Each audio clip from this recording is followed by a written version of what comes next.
چرا غذاتو پرت کردی تو نقاشی من؟ خب ندیدم اونجاه. بگو ببینم تو چرا برامون ماهی سمی آوردی؟ لطفاً بس دیگه، داری عصبی میکنی فلاب خر. اشی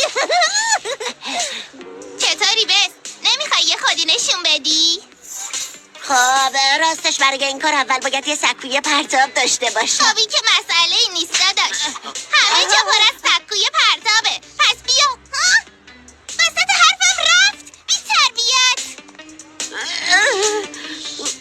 این بهترین انتخابم بود. بادکنک بودن عالیه. واقعا از خودم راضیم. هیچ کس نمیتونه بجز ما. مگه نه بس؟ جواب بده. بسپارش به ما.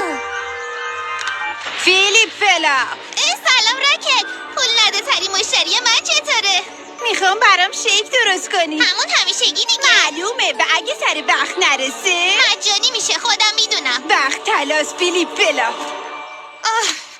میدونین که مجبور نیستین این کارو بکنین، یعنی وقت رو طرف نکن فلا. بسپارش به ما. کارو بسپار به کارتون و قصهشو نخور. زود باش دیگه. باشه.